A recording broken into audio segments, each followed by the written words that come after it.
Trick exam में 100% काम करेगी। परसेंटेज का मतलब क्या होता है, डिवाइड करना 100 के साथ। जैसे 25% ऑफ 200 है तो 25 डिवाइडेड बाई 100 मल्टीप्लाई बाई 200, तो आंसर हमारा क्या आएगा, ये कैंसिल हो जाएंगे दोनों जीरो, ये इसके साथ, और ये 50 आंसर आएगा हमारा।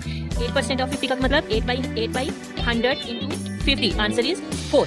अब 10% और 1% का ट्रिक क्या है, 10% अगर परसेंटेज में 10% निकालनी है तो आपने कोई भी डिजिट होगा उसके लेफ्ट साइड में एक डिजिट लेफ्ट साइड चले जाना है, और 1% में 2 डिजिट लेफ्ट साइड चले जाने हैं। फॉर एग्जांपल 10% ऑफ 450, तो एक डिजिट लेफ्ट चले जाओ तो क्या आंसर आएगा 45। इसमें 1% ऑफ 450, इसका क्या आंसर आएगा 4.5, क्योंकि 2 डिजिट हम लेफ्ट में चले गए हैं। ठीक है, यहाँ पर पॉइंट आ जाएगा 2 डिजिट लेफ्ट छोड़ के।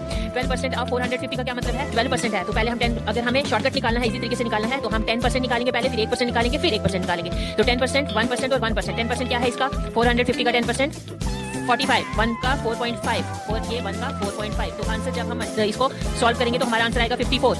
50%, 280 का 50% कितना होता है, 140 होता है, और इसका 25% का मतलब 1/4, तो इसका 1/4 कितना है, 70 है। तो 75% अगर हमने किसी का निकालना है तो 50% निकालेंगे प्लस 25% निकालेंगे, क्योंकि ये इजी होता है निकालने में। तो अगर हम किसी भी डिजिट को 280 को ले लेते हैं तो इसका 50% होता है 140 और इसका 25% होता है 70, तो इसको प्लस करो तो आंसर हमारा आ गया 210।